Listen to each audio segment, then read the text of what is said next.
Segunda temporada, olha, Justiça, parte 2. Nosso Luiz Eduardo deve estar a caminho. A alma já está aqui com a gente. Se a gente apertar os olhinhos, a gente vê bem ele. Mas o corpo ainda não chegou e a gente torce para que esteja a chegar. Trabalhamos esse tema novamente porque todos vocês acharam que Justiça Parte um pegou, né? E eu quero ver se a gente reflete junto aqui, sem ter o objetivo de convencer ninguém, porque o objetivo do programa de imersão é a gente ampliar a nossa capacidade de pensar. É como se a gente fosse olhar para um ponto de vista de forma diferenciada, porque todo ponto de vista é só a vista de um ponto. Não tem certo e errado, nem verdade absoluta. O que tem é, vamos pensar em termos de processo. E se fosse com você? Como é que seria? Bom, eu vou deixar os integrantes, participantes do nosso programa falarem, para eu depois começar a puxar uns fios que são meio punks, hein? Os Irmãos Menendez, que virou até série no Netflix, os Monsters. E aí? Como é que a gente faz justiça? Quem pega essa bola? E engraçado que eu estava pensando, né, quando a gente acordou sobre o tema de justiça, que ele teria ainda tinha né, um caldo para a gente poder discutir em mais um programa, é, sendo uma figura oriunda da escola pública, eu vejo como esse senso de justiça ele precisa ser primeiro trabalhado na família e vivido na escola. Sendo que a gente tem uma realidade distante, sabe, gente?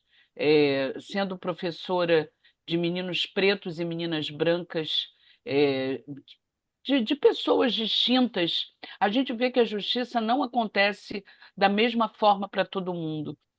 Numa sociedade que escalona isso de forma diferente, distinta, e isso me causa, sabe, repugnação.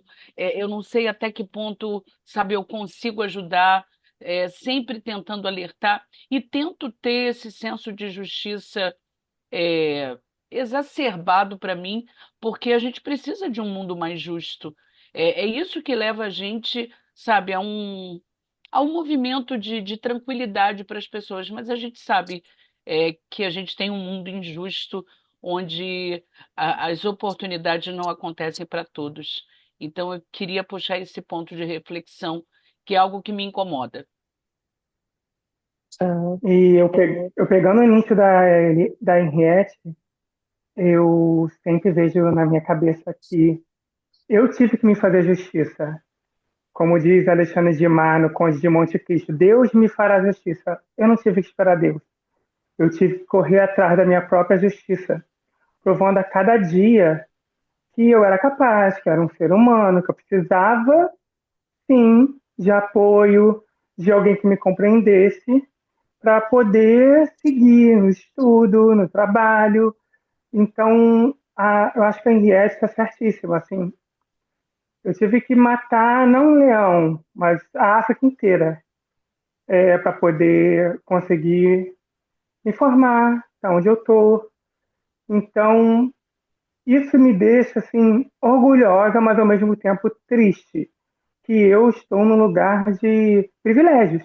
Quando eu olho para mim como trans, eu falo assim, cara, eu estou num lugar de privilégio, porque eu consegui tanta coisa, mas eu estou protegida.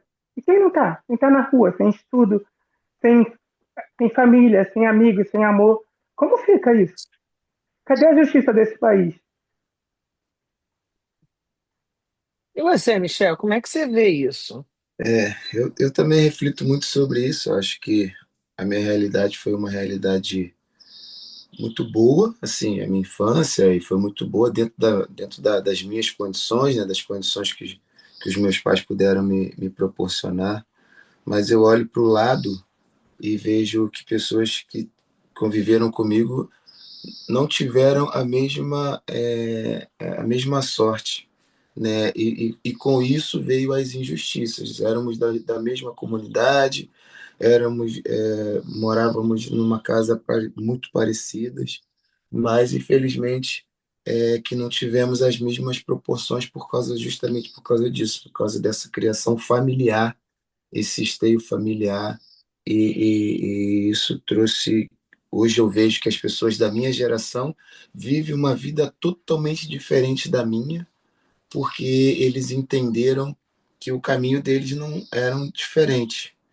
E hoje eu olho para mim e vejo que não é justo, sabe? Eu não consigo enxergar essa questão justa, porque eu vejo que eles não conseguiram alcançar aquilo que de repente eles planejaram quando a gente era mais novo.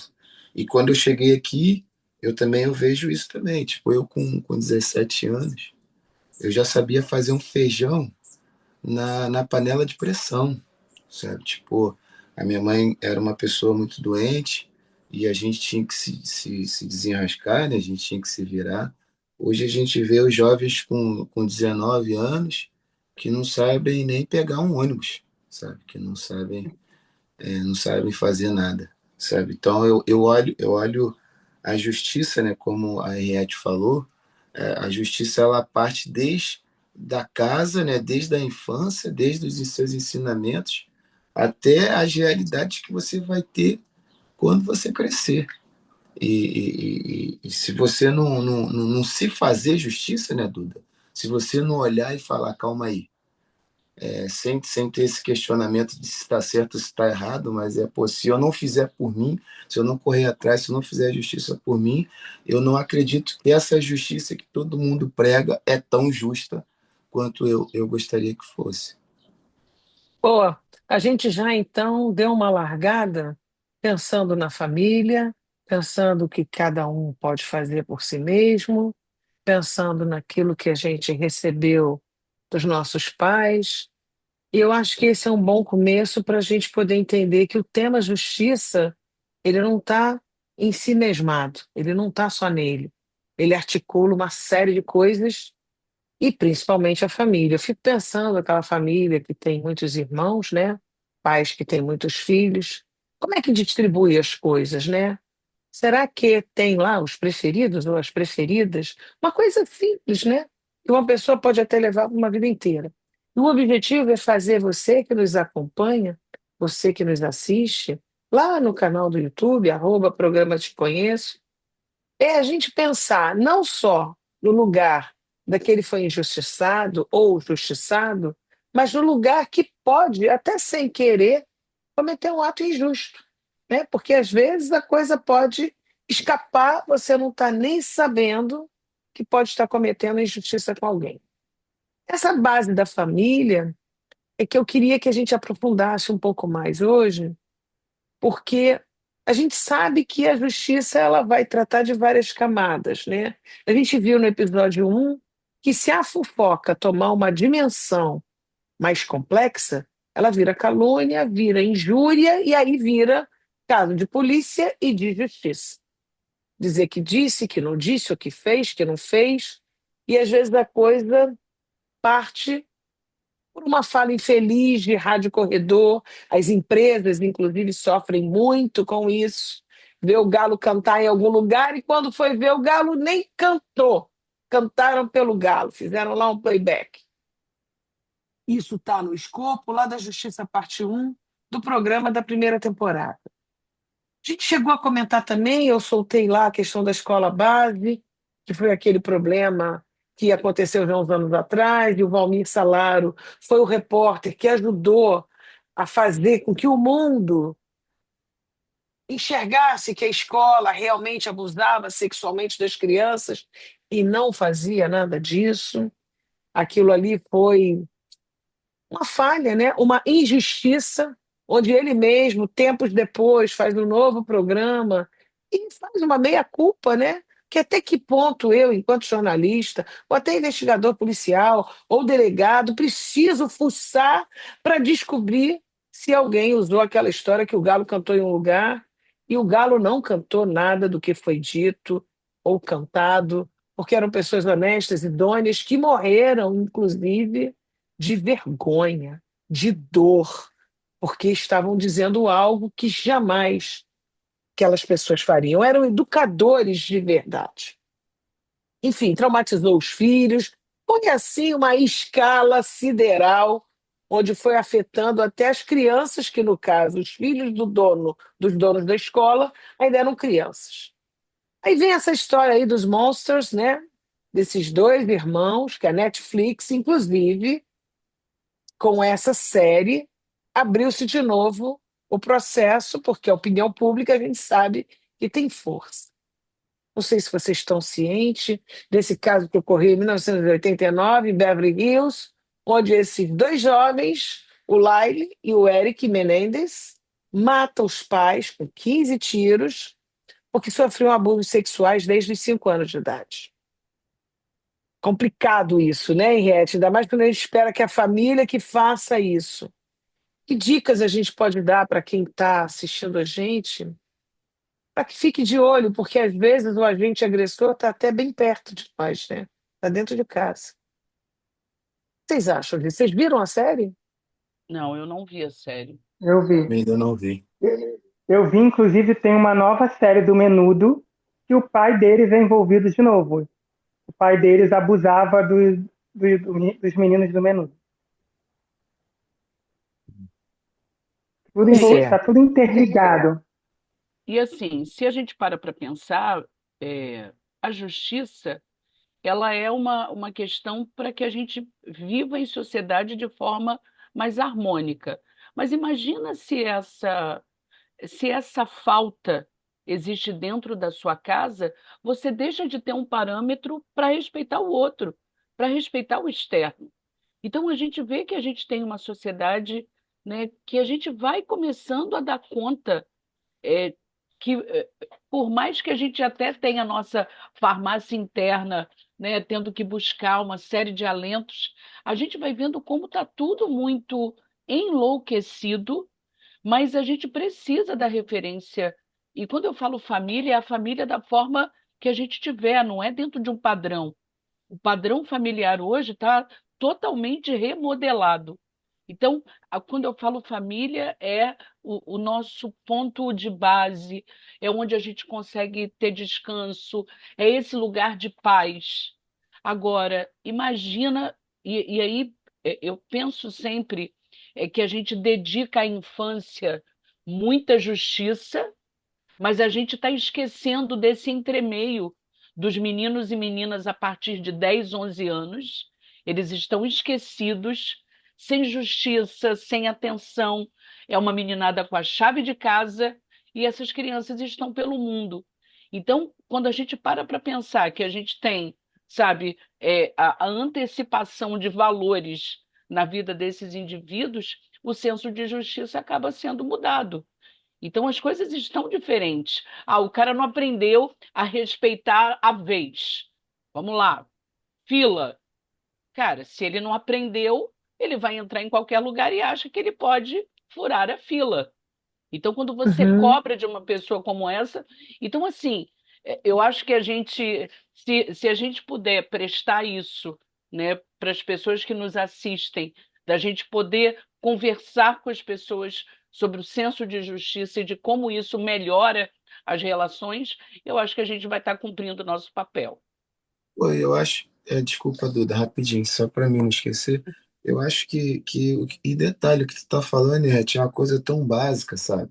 Uhum, Que a gente hoje nós somos obrigados a debater. Por quê? Porque se perdeu esse senso de justiça, perfeito. sabe? Tipo, poxa, eu me recordo que eu estava justamente nessas questões de ser um cara muito generoso, um cara muito bom, e as coisas iam se tornando tão contrárias que eu que estava mole. Tipo, essa questão que eu falei, pô, você deixou o vidro do teu carro aberto, claro que o cara vai entrar dentro do teu carro e vai te roubar. Tipo, como se eu tivesse errado e o ladrão tivesse certo. Por quê? Não, Porque eu dei mole em pleno, entendeu? Acho que assim, as coisas, essa questão que a gente está falando, assim, não querendo fugir, mas dentro disso que a gente está falando, acho que quando a gente fala de leis, né, de justiça, as interpretações, elas estão totalmente equivocadas, sabe? E onde que eu fico pensando, né? Até onde a gente vai chegar se a gente não começar a literalmente debater coisas simples, entendeu? Coisas básicas. Parece que a gente está tendo que se reeducado de novo, porque as coisas estão se perdendo. Diga, Duda. É, eu costumava dizer na minha análise antigamente que a pior injustiça que eu sofri foi a minha mãe achar que ela era justa na educação dela. De um tempo para cá, a gente tem sofrido uns problemas em casa com meus sobrinhos, netos dela, e eu tenho analisado tanto isso na minha cabeça. Eu falo assim, cara, ela foi injusta, mas eu não usei droga, eu não virei uma bêbada, eu estudei, eu nunca me meti em coisa errada. E às vezes eu pego uns vídeos da internet de coisa Nutella antiga, na nossa época não tinha isso, eu mando para ela e eu falo, agradeço a você por isso. E aí eu tenho conversado muito com ela sobre isso, sobre com o que está acontecendo com meu sobrinho. Eu falo, mãe, mas você foi sempre tão justa com certas coisas e agora virou uma boboca depois de avó. Tudo é possível depois de avó. Cadê aquela mulher que se a gente não chegasse em casa a tal horário, você vinha buscar a gente de chinelo, de ripa? Hoje vocês não conseguem falar não. Não existe hierarquia. Não existe nada. Eles não obedecem nada. Eu fui criada dizendo não e na volta a gente compra. Vai falar na volta, a gente compra para essa geração de agora, você vê o que acontece. Isso é um absurdo total, o que está acontecendo com a educação dessa geração agora, e isso me assusta muito, porque a gente não sabe como agir. Eu fico pensando, se a gente for muito dura com ele, ele pode fazer alguma coisa errada com ele mesmo. Ou se a É, gente for largar ele de mão, o que acontece com esse garoto? é. Essa medida que você está dizendo, qual é o ponto certo? Eu quero convidar não só quem está acompanhando a gente em casa, no carro, no Uber, caminhando, na academia, onde você estiver, é para a gente pensar nessa palavra justo que você falou agora, justa, né? A minha mãe, cadê aquela mulher justa, né? Olhar esse justo no sentido não só da justiça, mas o justo, que às vezes uma roupa justa fica tão apertada que a gente fica sem ar. E às vezes ser justo demais, e aí bem aberta a palavra significando a questão da roupa, do encaixe ou até da justiça, sendo justo no sentido de muito rígido, que é diferente de rigor, pode realmente dar um defeito sideral, como pode ser o número certo para não dar um defeito sideral. Mas a gente nunca vai saber, porque vai depender sempre se você tem um histórico com aquele filho, com aquele neto, com aquele sobrinho, com aquela filha, com aquela neta, com aquela sobrinha, com quem quer que seja, que não precisa nem ter vínculo sanguíneo, basta ter vínculo de amor, para que aquele tom de voz esteja junto com essa justiça, com esse justo, adequado, para que aquele timbre que foi dito não vai estar acabado possa servir como estrutura e não como um desmanche total. E aí, a gente tem que estar muito presente, como a Duda falou, presente essas crianças, presente esses adolescentes, né? Eu costumo brincar com os pais de adolescentes que eu atendo.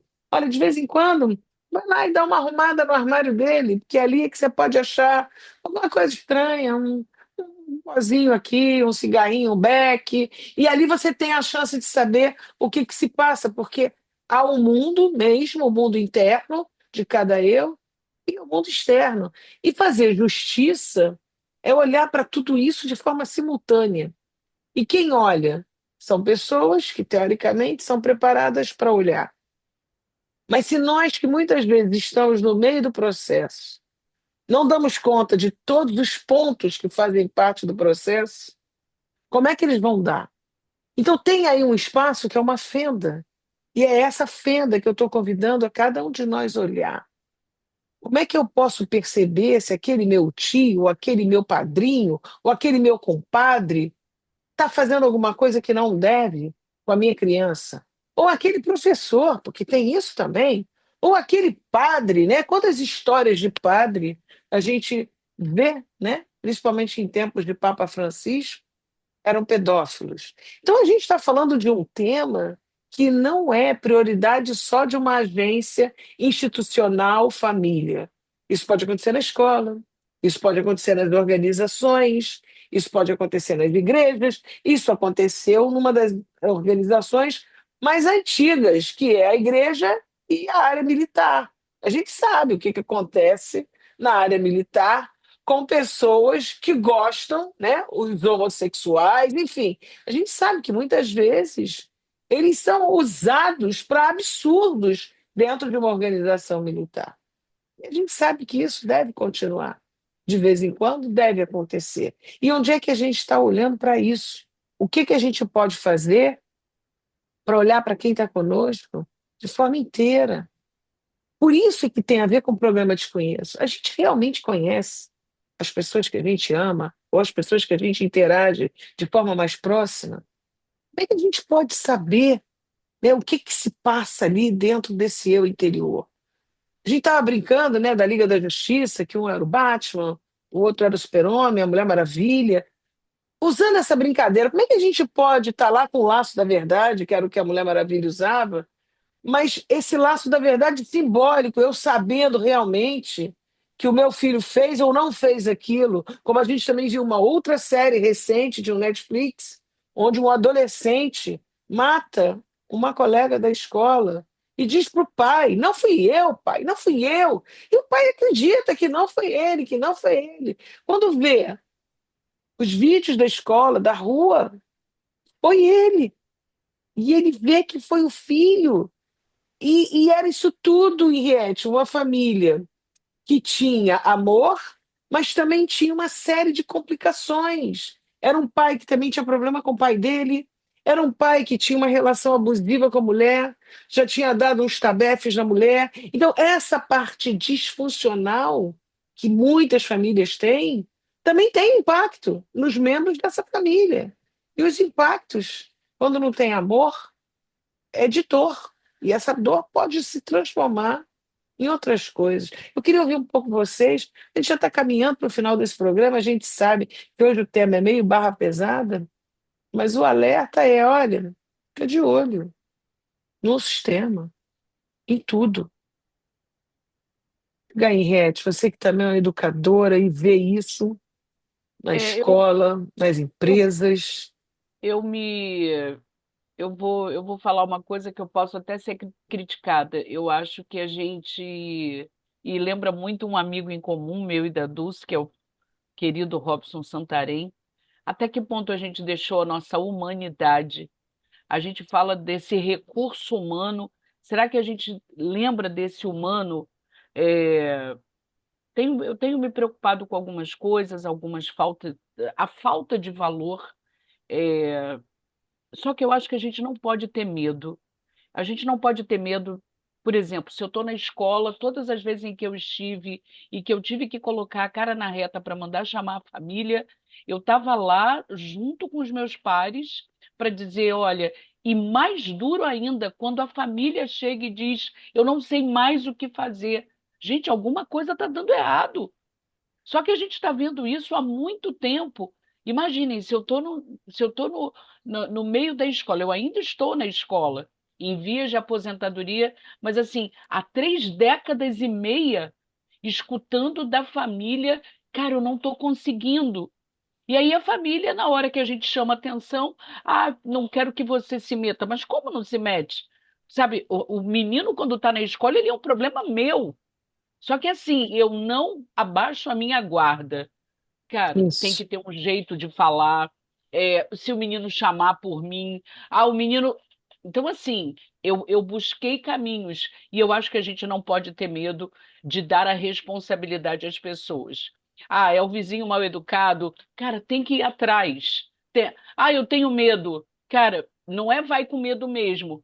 Quais são os caminhos para que a gente possa resolver aquilo? Então, assim, a gente tem que ir junto. E a gente está levantando uma bola aqui para a gente poder pensar junto.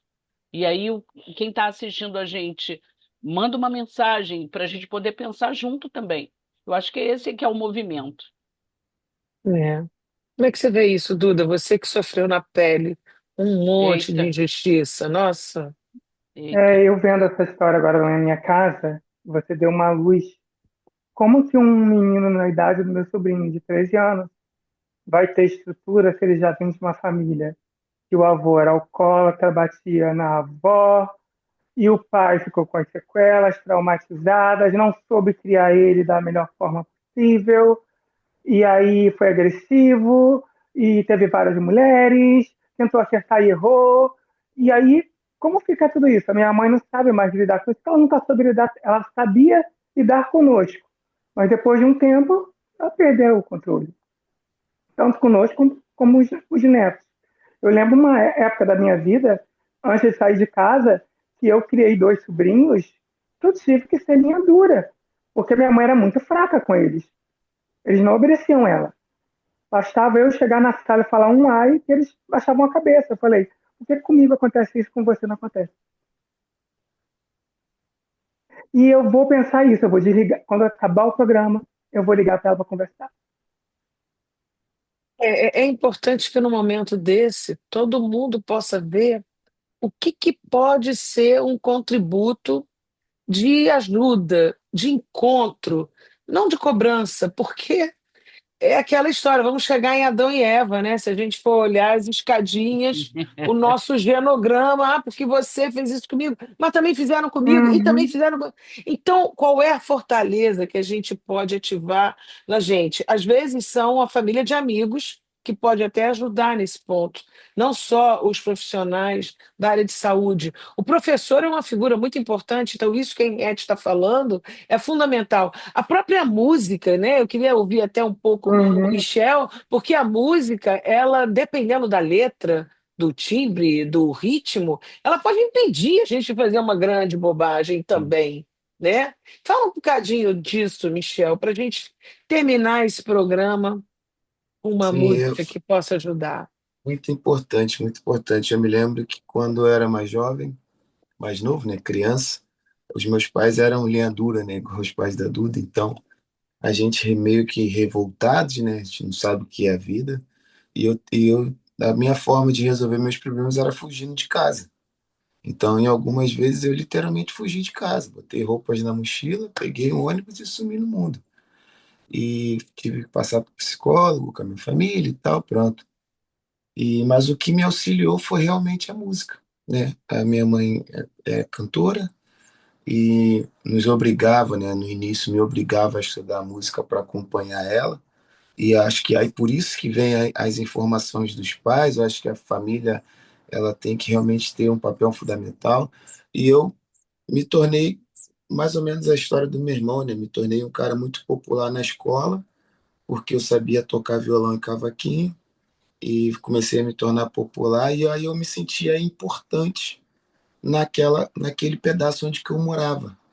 Então, ou seja, as merdas já se tornava coisas muito grandes, por quê? Porque as pessoas se espelhavam em mim. Então eu sentia esse peso da responsabilidade. Eu pensava comigo, poxa, se eu continuar fazendo essas besteiras aqui, esse montão de gente que me admira vai começar a me olhar de um lado diferente. Então, na minha opinião, acho que a arte, a música, o esporte, né, os passeios, as histórias, isso funciona muito, muito mesmo na vida da pessoa que está maturando, né, que tem uma certa maturidade. Eu sempre trabalhei paralelo à música e trabalho até o dia de hoje. Ontem eu fiz uma festa numa escola de samba, onde que a gente estava angariando fundos para uma instituição de crianças. E eu fiz questão de falar no microfone, gente, hoje é o dia das crianças, vamos dançar. Aí ensinei a dança da cadeira, ensinei a dança disso, a dança daquilo, mesmo sendo. Então, acho que a música ela tem esse papel fundamental e eu quero deixar aí para os pais que nos acompanham, que realmente precisa dessa ajuda. Não manda o seu filho aprender, mas aprenda com ele. Tira tempos da tua vida para poder comprar um violãozinho de brinquedo, simular ali uma banda, tentar perceber o que eles gostam de ouvir, tentar cantar com eles, se fantasiar, fazer que nem a Riet faz, se transforma no personagem. E é isso que hoje as escolas elas trabalham assim. Então, por que essa continuação não acontece? Por que isso não acontece dentro das nossas casas? É um tema maravilhoso. Aqui em casa, por exemplo, compramos bicicletas e a gente anda de bicicleta para interagir com todos da casa. Então, acho que falta muito isso. A música, ela me salvou, né? Eu nunca imaginei na minha vida ser um profissional da música e hoje é o que mais me dá rentabilidade. Tudo começou na minha liberdade, aquela libertação das coisas ruins que eu pensava transformou através da música, através do instrumento musical. E hoje eu sou muito feliz com isso. Beleza, viu só? A arte pode Demais. consertar tudo, o esporte pode consertar tudo, a Sim, família pode ajudar nesse conserto. E olha, e viva a pandemia, que não trouxe só dor, não levou só pessoas que a gente ama, mas fez com que a gente começasse a olhar um para o outro, ficar mais perto. A gente vai gravar, olha, o vídeo curto, os bastidores, o making of. Segura, a gente volta já já. Beijão.